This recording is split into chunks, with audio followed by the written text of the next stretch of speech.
भाजपा ने लोगों के अंदर फूट डालो, राज करो, वो नीति 2014 से लेकर 2025 तक लागू भी करी। बीज को पानी दे देकर आज एक बड़ा पौधा भी बनाने का काम कर दी। अगर आप अंग्रेजों की नीतियों पे चल रहे हो तो हालात आपके भी वही बनेंगे जो अंग्रेजाए गणे थे। पर हरियाणा छोड़कर, भारत छोड़कर बीजेपी ने भाजना पड़ेगा। एक चीज के ऊपर डिपेंड है, वो फलानी जात का है, वो फलानी जात का है।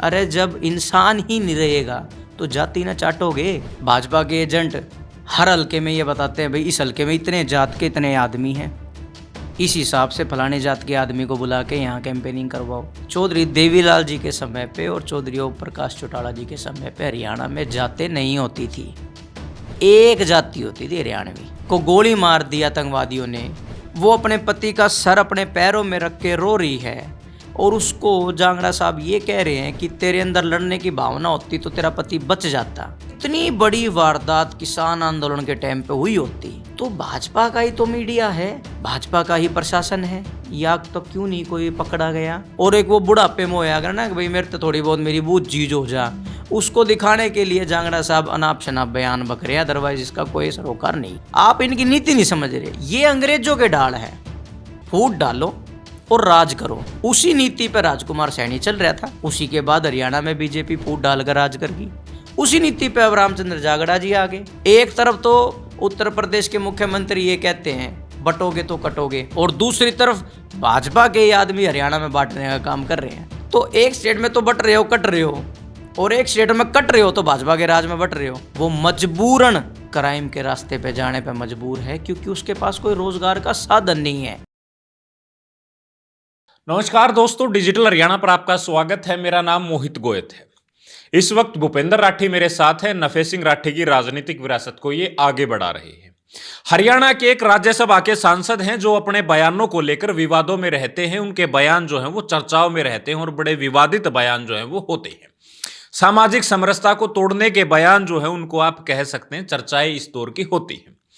रामचंद्र जांगड़ा उनका नाम है, राज्यसभा के सांसद है, और उन्होंने रिसेंटली एक बयान दिया और एक इंटरव्यू में बड़े बयान दिए कि चौधरी देवीलाल, ताऊ देवीलाल जो है वो किसानों के मसीहा के रूप में जाने गए, बड़े राजनेता हुए और उप प्रधानमंत्री पद तक वो रहे। उनके बारे में बयान दिया कि वो जातिवाद का जो बीज है वो हरियाणा में बो कर गए। और ओम प्रकाश चौटाला जो आज इस दुनिया में नहीं है, 5 बार हरियाणा के मुख्यमंत्री वो रहे, उन्होंने उसको खाद बीज देके और तैयार किया और आज उस फसल को जो है भूपेंद्र सिंह हुड्डा खाद पानी दे रहे हैं। ऐसा कुछ उन्होंने बयान दिया। भूपेंद्र राठी मेरे साथ हैं। भूपेंद्र, ये सारा सिनेरियो लगातार चल रहा है, क्या कुछ इसके ऊपर कहोगे? रामचंद्र जांगड़ा के बयान, चौधरी देवीलाल के ऊपर क्वेश्चन मार्क, ओम प्रकाश चौटाला ने उसको खाद पानी देना, क्या कहोगे? देखिए, हमारे आदरणीय हैं जांगड़ा साहब, सीनियर नेता है, बुजुर्ग नेता है। मुझे लगता है शायद उम्र का असर थोड़ा थोड़ा पड़ने लग गया है। मैं उनको सलाह तो नहीं दे सकता, बहुत हमारे सीनियर नेता है वो, लेकिन जिनके बारे में वो ये शब्द कह रहे हैं उनको शायद हरियाणा और देश किसी और नाम से जानता है। स्वर्गीय ताऊ देवीलाल, वो इंसान जिन्होंने हरियाणा को बनाने में, संघर्ष में अपना योगदान दिया, हरियाणा को बनाया, और जो आजकल भाजपा नारा दे रही ना, हरियाणा एक हरियाणवी एक, उसको बकायदा लागू करा उन्होंने अपने समय पे। तब जात पात के बारे में हरियाणा में ज़्यादा बातचीत नहीं होती थी, तब भाईचारा था। जात पात तो अब हो रही है 2014 के बाद, जब चुनाव के समय भाजपा के एजेंट हर हल्के में ये बताते हैं, भाई इस हल्के में इतने जात के इतने आदमी हैं, इस हिसाब से फलाने जात के आदमी को बुला के यहाँ कैंपेनिंग करवाओ। हरियाणा में ये तो पहले होता ही नहीं था, एक चेहरा होता था, वो एक ही चेहरा पूरी हरियाणा में वोट मांग लेता था। और जहाँ जिक्र उन्होंने ताऊ देवीलाल जी का कराया, ताऊ देवीलाल तो वो थे जिन्होंने हरियाणा की राजनीति में वो काम करे हरियाणा के लोगों के लिए जो एक विशेष जाति के लिए नहीं थे, 36 बिरादरी के लिए थे। चाहे वो पेंशन योजना को लेकर हो, चाहे वो काम के बदले अनाज के लेकर हो, चाहे वो गरीब की बेटी की शादी में कन्यादान को लेकर हो, चाहे वो किसी भी समाज की चौपाल बनाने को लेकर हो, या चाहे वो गांव में 36 बिरादरी रहती थी उनकी फिरनियों को पक्का करने को। ये कोई एक जाति के लिए काम करे हुए काम नहीं है, इसमें 36 जाति आती है। सेम उसी को आगे बढ़ाते हुए चौधरी ओम प्रकाश चौटाला जी ने काम कराया।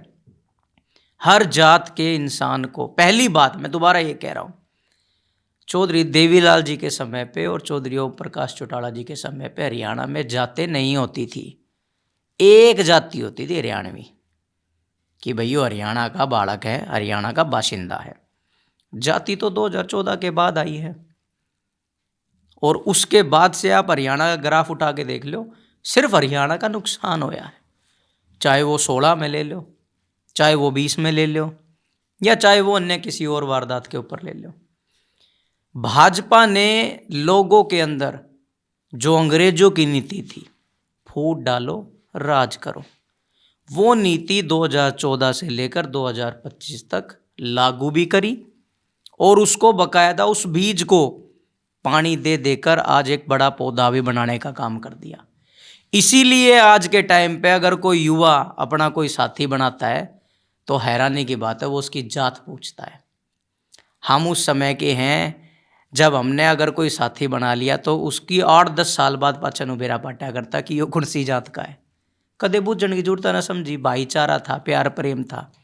लेकिन आज भाजपा ने ऐसी सोच बना दी कि 8वीं 9वीं क्लास का बच्चा भी अगर किसी से यारी दोस्ती करने के लिए सोचता है तो पहला नो पूछे कि यो कौन सी जात का है, मैं इससे दोस्ती करूँ या ना करूँ।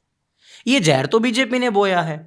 तो जांगड़ा साहब हमारे बुजुर्ग नेता है, सीनियर नेता है, और शायद एक उम्र का असर उनके ऊपर पड़ रहा है जिसकी वजह से वो ऐसे बड़बोले बयान देने लग रहे हैं।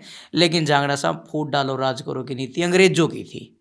अगर आप अंग्रेजों की नीतियों पे चल रहे हो तो हालात आपके भी वही बनेंगे जो अंग्रेजाए गणे थे। भारत छोड़कर भाजना पड़ेगा, अपना हरियाणा छोड़कर, भारत छोड़कर बीजेपी ने भाजना पड़ेगा। लेकिन हमारे प्रदेश का माहौल खराब मत करो, ये भाईचारे का प्रदेश है, इसको कायम रहने दो। जब पहलगांव में जो हुआ था उसके बाद भी रामचंद्र जांगड़ा का एक बड़ा बयान आया था और बड़ा चर्चाओं में वो बयान रहा और विरोध भी उसका काफी हुआ। आप देखिए कि इनकी सोच क्या है। ये सिर्फ बयान देना जानते हैं, झूठ की राजनीति करते हैं, फूट डालने की राजनीति करते हैं। पहलगांव में हमारे लगभग 30-32 हमारे देश के अलग अलग नागरिकों के, स्टेटों के, उनके शहीद हुए। और हमारे रामचंद्र जांगड़ा जी, हमारे बुजुर्ग नेता, एक बात कह रहे हैं कि भाई अगर उनकी पत्नियों के अंदर वीरांगनाएं भावनाएं होती तो शायद हमारा जो करनाल का भाई, नरवाल भाई शहीद हुआ, वो शहीद ना होता।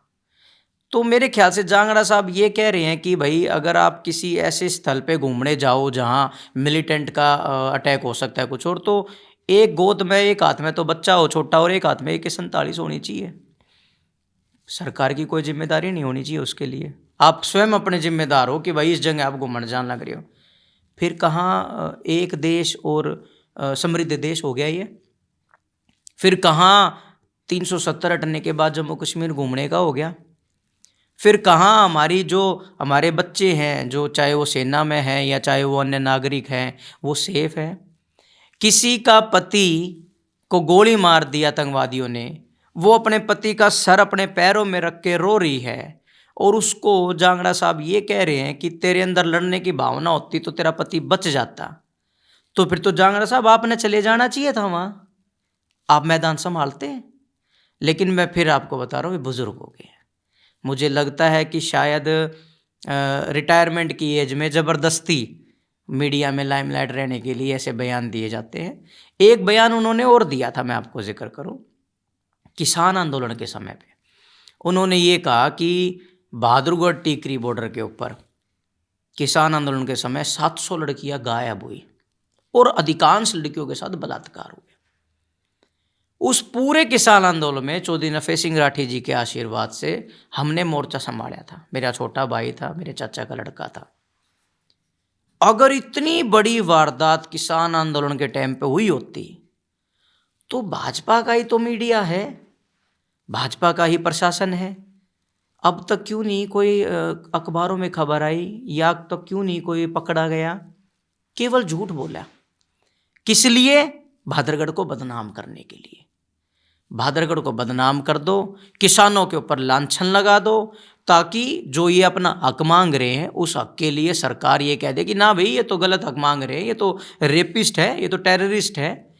औचित्य कोई नहीं है उनकी बातों का, ऑथेंटिकेशन कहीं नहीं है उनकी बातों की, सिर्फ अपने आप को खबरों में लाने के लिए। और एक वो बुढ़ापे में होया करना कि भाई मेरे तो थोड़ी बहुत मेरी बूझ चीज हो जा, उसको दिखाने के लिए जांगड़ा साहब अनाप शनाप बयान बक रहे हैं, अदरवाइज इसका कोई सरोकार नहीं है।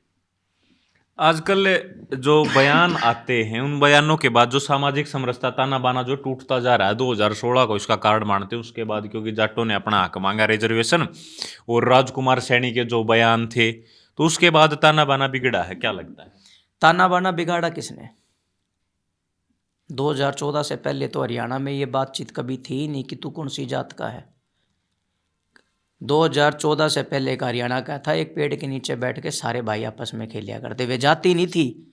जातियाँ तो शुरू से चलती आ रही है भाई, जाट जाति है, ब्राह्मण जाति है, बनिया जाति है, पंजाबी जाति है, अदर कास्ट है, ये तो शुरू से है। आप जिसके घर में आप पैदा हुए हो तो जाहिर सी बात है उसी की जाति आपके साथ जुड़ गई है। लेकिन इसको जहरीला अगर रूप किसी ने दिया तो भाजपा ने दिया।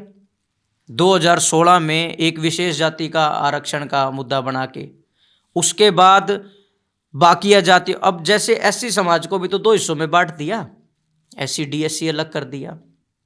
पहले एक समाज के पीछे पड़ रहे थे, अब दूसरे के पीछे पड़ गए। अब भारत का संविधान बाबा साहेब भीमराव अम्बेडकर जी ने रखा, अब बीजेपी के मंत्री ये कह रहे कि नहीं उन्होंने नहीं लिखा। एक समाज के ऊपर तो वो शुरू हो गए ना, पहले एक के पीछे पड़ रहे थे, अब दूसरे के पीछे। आप इनकी नीति नहीं समझ रहे, ये अंग्रेजों के डाल है, फूट डालो और राज करो। उसी नीति पर राजकुमार सैनी चल रहा था, उसी के बाद हरियाणा में बीजेपी फूट डालकर राज कर गई। उसी नीति पर अब रामचंद्र जागड़ा जी आ गए कि भाई चलो पहले टर्म में सैनी था, दूसरे टर्म पे मैं आ गया, तीसरे टर्म पे बीजेपी अपनी किसी और ने तैयार कर देगी, भाई तुम जहर उगले जाओ और इस हरियाणा का नाश करे जाओ। मन ने, युवा पीढ़ी ने इससे क्या लेना देना कि वो किस जात का आदमी है। अगर मेरा उसके साथ याराना है तो मेरा उसके साथ भाईचारा है, मैंने उससे लेना देना नहीं होना चाहिए। खून तो एक का होगा, लाल रंग का है क्या उसका दूसरे रंग का हो जाएगा? जब खून एक रंग का है तो फिर तुम क्यों बांट रहे हो लोगों को? यही काम अंग्रेज करया करते। अंग्रेजों ने हमारे ऊपर इतने साल राज क्यों कर लिया? फूट डालकर राज कराया था। और यही हम बचपन से पढ़ते आ रहे हैं भाई, अंग्रेजों की पॉलिसी डिवाइड एंड रूल, इस तरह बच लियो। लेकिन भाजपा भी उसी पॉलिसी पे काम कर रही है और लोगों के अंदर जहन तक यह बात बिठा दी है कि भाई बांट देंगे तुमने।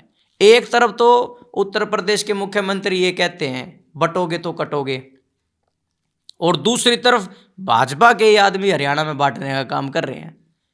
तो एक स्टेट में तो बट रहे हो, कट रहे हो, और एक स्टेट में कट रहे हो तो भाजपा के राज में बट रहे हो।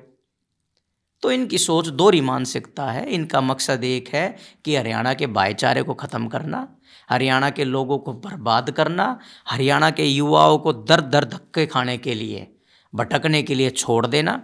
आप उसका उदाहरण ये है कि आज हमारा युवा, ना उसके पास पुलिस की नौकरी है, ना उसके पास आर्मी की नौकरी है, ना उसके पास कोई व्यवसाय है, वो मजबूरन क्राइम के रास्ते पे जाने पे मजबूर है क्योंकि उसके पास कोई रोज़गार का साधन नहीं है। और हैरानी उससे बड़ी बात यह है कि सरकार के किसी भी वक्तव्य में नौकरी के ऊपर, रोज़गार के ऊपर, हॉस्पिटैलिटी के ऊपर, एजुकेशन के ऊपर कोई डिबेट ही नहीं है। एक चीज़ के ऊपर डिबेट है, वो फलानी जात का है, वो फलानी जात का है। अरे जब इंसान ही नहीं रहेगा तो जाति ना चाटोगे। ये बेशर्मी है इनकी। इसलिए मैं जांगड़ा साहब को दोबारा मैं ये कहूँगा कि हमारे बुजुर्ग नेता है, सीनियर नेता है, मैं उनके खिलाफ कोई बात कह नहीं सकता, हमारे आदरणीय हैं, लेकिन ये पाप मत करो, बुढ़ापे भाग है, ये आपको शोभा नहीं देता। तो ये भूपेंद्र राठी थे, एक एक बात का जो है वो खोल के जवाब दिया है, उनके बयान का विश्लेषण करने के बाद एक एक बात आप लोगों को बताई है, आपने सुनी है। आप इसके बारे में क्या सोचते हैं वो हमें कमेंट बॉक्स में जरूर लिखें। शुक्रिया।